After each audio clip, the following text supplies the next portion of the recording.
जय श्रीराम. ताईंनो आणि दादांनो, श्री ब्रह्मचैतन्य गोंदवलेकर महाराज प्रवचन 21 डिसेंबर. भगवंत हा प्रपंचासाठी साधन बनू नये. बघूया ह्याबद्दल श्री ब्रह्मचैतन्य गोंदवलेकर महाराज काय म्हणतात ते. एक मुलगा घरातून पळून गेला तेव्हा त्याची आई म्हणाली, तो कुठेही राहू दे पण खुशाल असू दे. तसे तुम्ही कुठेही राहा पण नामात असा. नाम तेवढे बळजबरीने घ्या. श्रद्धेने घेतले तर जास्त बरे. वृत्ती सांभाळून नामात राहिलात तर त्याहूनही जास्त बरे.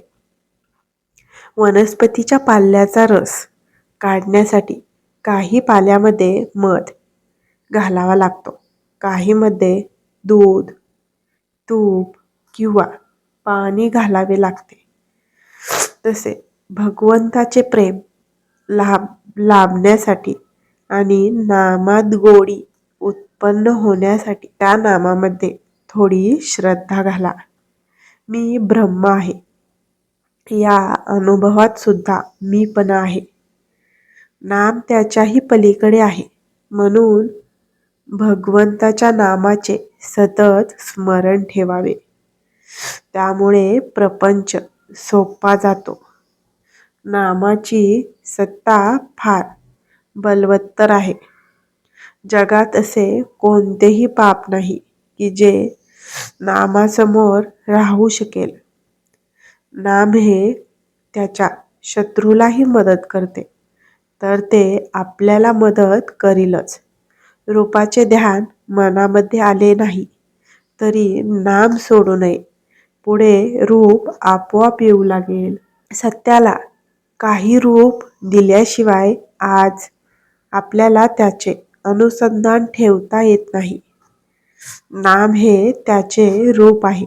म्हणून नामाचे सतत अनुसंधान ठेवावे. भगवंताच्या नामात मोबदल्याची अपेक्षा नाही म्हणून ते अपूर्ण नाही. अडाणी लोकांना नाम घ्यायला सांगितले तर ते लगेच घेणे चालू करतात. परंतु विद्वान लोक मात्र नामाचे प्रेम असेल तरच मी नाम घेईन असे म्हणतात.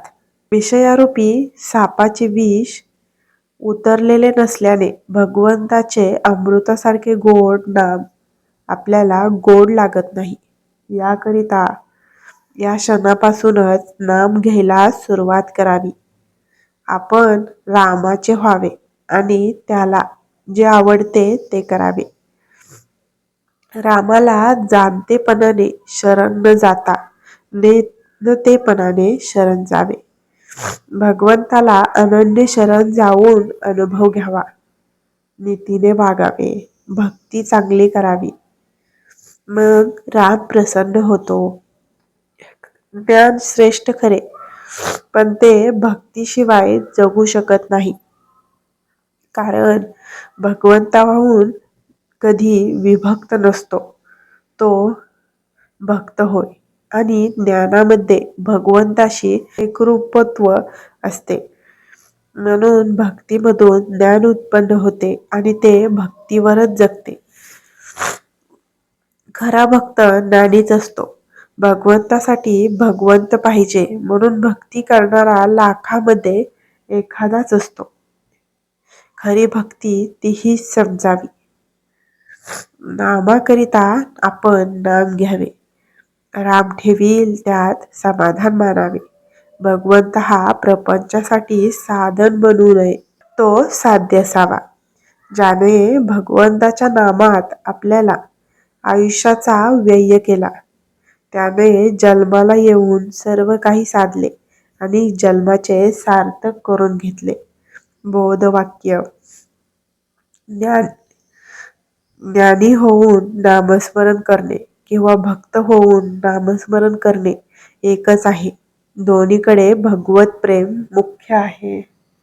प्रवचनाच्या शेवटी आपण सद्गुरू ब्रह्मचैतन्य गोंदवलेकर महाराज यांच्या नामाचे नामस्मरण करूया. श्रीराम जय राम जय जय राम. श्रीराम जय राम जय जय राम. श्रीराम जय राम जय जय राम. श्रीराम जय राम जय जय राम. श्रीराम जय राम जय जय राम. श्रीराम जय राम जय जय राम. श्रीराम जय राम जय जय राम. श्रीराम जय राम जय जय राम. श्रीराम जय राम जय जय राम. श्रीराम जय राम जय जय राम. श्रीराम जय राम जय जय राम. अयोध्येचा राजा आणि आपल्या सर्वांचे आराध्य दैवत म्हणजेच भगवान श्रीराम आणि श्री ब्रह्मचैतन्य गोंदवलेकर महाराज यांच्या चरणी नमन करून मी आजच्या प्रवचनाचा शेवट करते. धन्यवाद.